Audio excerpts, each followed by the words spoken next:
selamat pagi Bapak Ibu Guru. Perkenalkan, nama saya Sumiati. Saya mengajar di TK Siloam Mariai, Kabupaten Sorong. Di sini saya akan menunjukkan praktik baik saya sebagai guru di TK Siloam mengenai pengenalan transformasi pembelajaran, penguatan literasi dan numerasi di TK Siloam.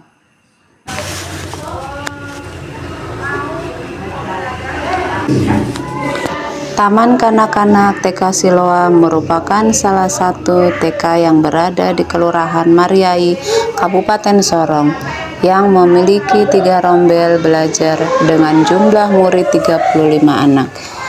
Pada tahun ajaran 2023-2024, TK Siloam mulai mengimplementasikan penguatan pembelajaran literasi dan numerasi. Penting dilaksanakan mengingat kondisi murid yang beragam, sehingga pembelajaran ini dapat memungkinkan guru dalam penyesuaian proses pembelajaran yang sesuai dengan kebutuhan murid. Pembelajaran berbasis kearifan lokal juga dianggap mampu meningkatkan motivasi anak dalam pembelajaran, karena pembelajaran ini disesuaikan dengan minat belajar anak. Untuk dapat menciptakan pendidikan yang bermutu, guru harus mampu merespon berbagai kebijakan baik dari pemerintah maupun masyarakat dalam rangka kebaikan mutu pendidikan, kreativitas, dan manajemen sistem yang baik. Semua itu perlu didukung oleh kinerja guru yang baik atau bermutu, karena guru merupakan faktor yang penting dan berpengaruh dalam pendidikan. Hal ini disebabkan bagi siswa guru merupakan tokoh yang patut diteladani. Untuk guru seharusnya memiliki perilaku dan kemampuan yang mampu mengembangkan siswanya menjadi lebih baik untuk menjalankan tugas secara baik. Salah satu prinsip penguatan pembelajaran literasi dan numerasi yaitu pembelajaran dirancang dengan mempertimbangkan tahap perkembangan dan tingkat pencapaian murid saat ini sesuai dengan kebutuhan belajar, serta mencerminkan karakteristik dan perkembangan murid yang beragam sehingga pembelajaran bermakna dan menyenangkan.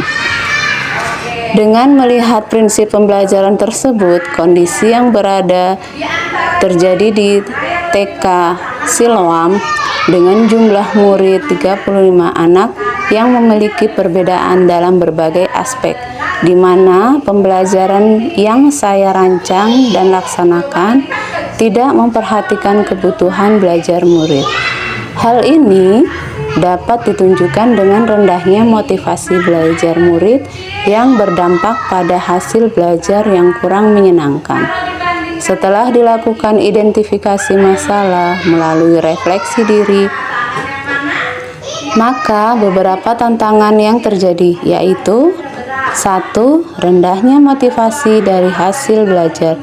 2. Pembelajaran yang bersifat monoton dan berpusat pada guru, serta tidak memperhatikan kebutuhan belajar murid.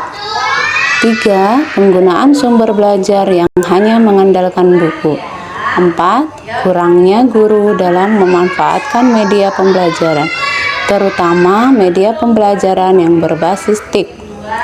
Dari beberapa masalah yang sudah disebutkan di atas, maka saya menyimpulkan bahwa tantangan yang dihadapi yaitu 1. Model metode pembelajaran yang tepat dan sesuai dengan kebutuhan belajar murid agar murid dapat terlibat aktif dalam pembelajaran. 2. Menggunakan media pembelajaran yang inovatif, tepat dan menarik, serta berbasis teknologi sehingga semakin memotivasi murid di dalam belajar. 3. Menyiapkan berbagai sumber belajar yang relevan dalam merespon kebutuhan belajar murid 4. Menumbuhkan cinta budaya lokal dengan mengenalkan budaya lokal yang diintegrasikan dalam pembelajaran. Pihak-pihak yang terlibat dalam praktek baik ini adalah saya sebagai guru, murid, rekan sejawat, dan kepala sekolah selaku pemberi izin dalam melaksanakan praktek baik ini. Implementasi penguatan pembelajaran dan numerasi ke dalam kurikulum, memanfaatkan teknologi dan mengembangkan metode pembelajaran yang fleksibel dan kearifan untuk mengatasi tantangan ini. Dampak positif, memperkuat identitas dan jati diri.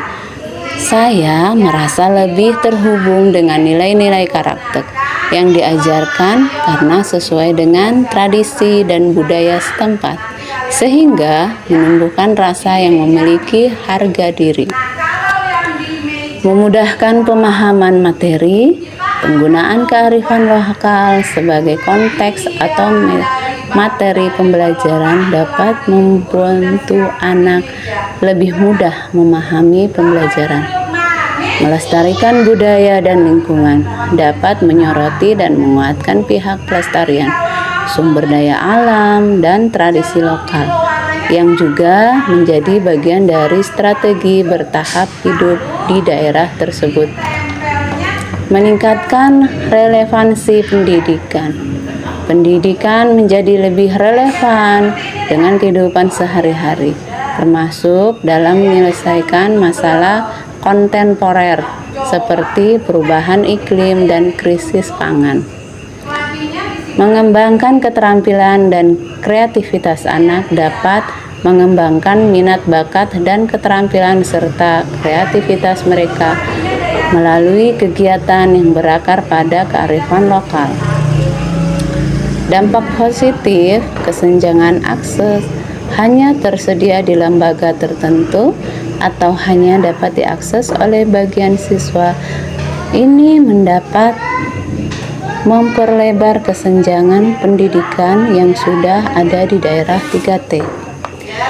Kurang relevan dengan kebutuhan industri jika tidak diimbangi dengan penekanan pada kecakapan hidup dan hubungan dengan dunia usaha. Pembelajaran berbasis kearifan lokal mungkin kurang relevan untuk persiapan karir masa depan. Demikian pembelajaran berbasis kearifan lokal yang telah saya lakukan. Semoga dengan praktek baik ini dapat memberikan inspirasi bagi rekan-rekan guru dan dapat memberikan manfaat bagi sekolah pada khususnya di dunia pendidikan di Indonesia, khususnya di tanah Moi ini.